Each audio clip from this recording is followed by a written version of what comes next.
Here's a law-based fact that if you can hear it, it will serve you in every conversation that you have with yourself in your deliberate creation forevermore. The more general you are when you approach a topic where you know you have clogged pipes, the better off you'll be. Now think about what that means. If you don't have any clogged pipes, if you're thinking about something wanted, then the more specific you are, the faster the momentum and the better it is, because you're carving out a path of least resistance to something. But when you're thinking about something unwanted and adding to what you do not want, then the less specific you are, the better off you'll be. Does that make sense to you? So you start. What's the goal here?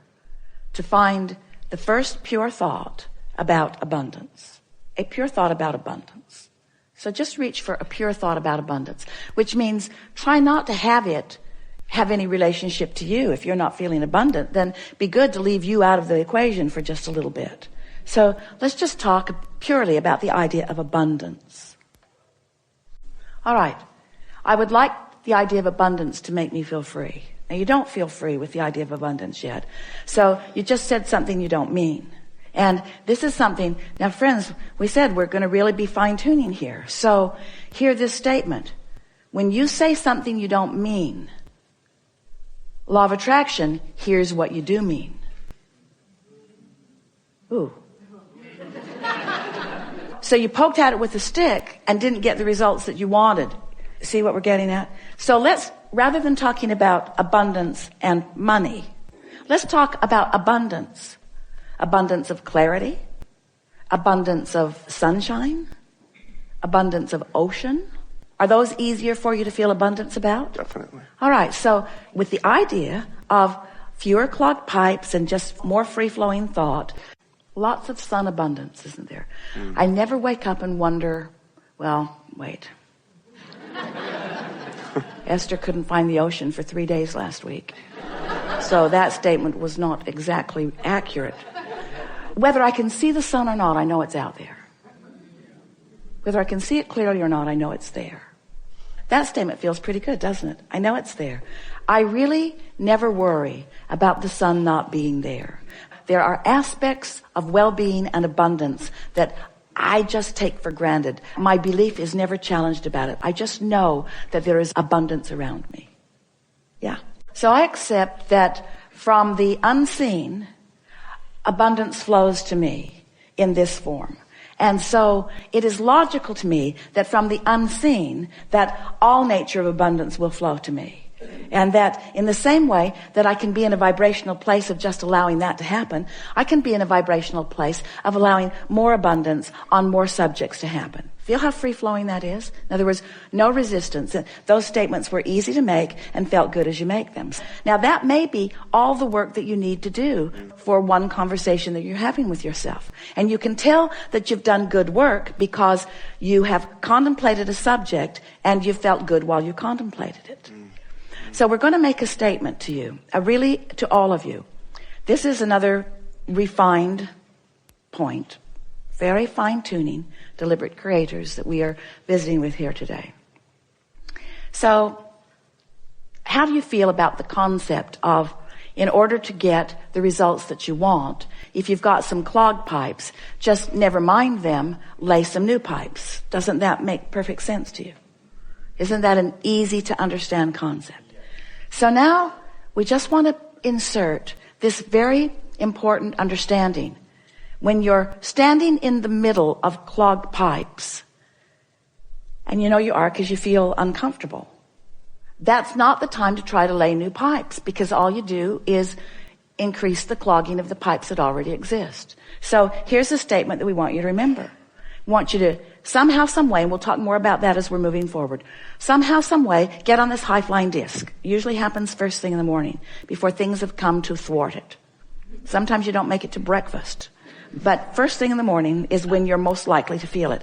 And the more you reach for it, the more you care about it, the more you milk it when you are there, the more you will own it, the easier it will be, the more the momentum will be there, the more often you'll be there, the easier it'll be to be there. So let's say you're there, and it doesn't matter if you even know how you got there. Esther was talking to a friend on the telephone the other day, and they got on the subject, and they were laughing so hard. They were laughing so hard that neither one of them could understand what the other one was saying. What? I can't understand you. What? I can't understand you. And so Esther has decided that she never needs to meditate again. She'll just remember that conversation, and she goes right to that high-flying disc. In other words, when you get hold of something that feels like that, just milk it and milk it and milk it and milk it and milk it, and use it for your reason for feeling the way that you're feeling. So here's the statement. We've been teasing you about it. It's time to deliver it to you. Do all of your laying of new pipes from your high-flying disc. All of them from your high-flying disc. So the other day, after laughing and laughing and laughing and laughing and laughing with this friend, Esther replayed that conversation over and over and over and over and over and over and over and over and over in her mind all day long. We'll tell you what they were laughing about. We warn you, you kind of had to be there. So they're talking about the same thing that you're asking about. They're reaching for high-flying thoughts. And Esther is saying, I've discovered that the more general I am, the easier it is to stay there. And so she was saying, I love words like clarity, and I love the feeling of invincibility. And I've got this pen that I pretend is my magic wand, and I'm just waving it around, and it feels like the entire universe is responding to what I'm asking for. And all I want to do is think about these things and talk about these things. Esther said, I'm afraid I'm becoming like a vibrational snob. Because I'm not willing to go to other less good feeling places.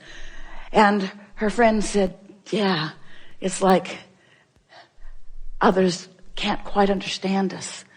She said, it's like being in that room at the insane asylum. And Esther worked at the state hospital in Blackfoot, Idaho. She knows that room. She's seen that room. So Esther began laughing. And then one or the other of them is talking about people walking by and hearing them laughing in there and saying, just leave them alone. And don't get too close to the door. And then Esther said, yeah, and they'll slip food under the door to us. And her friend said, yeah, and we'll think we manifested it. So on and on and on and on. You've never heard two people snort more. So finding something like that,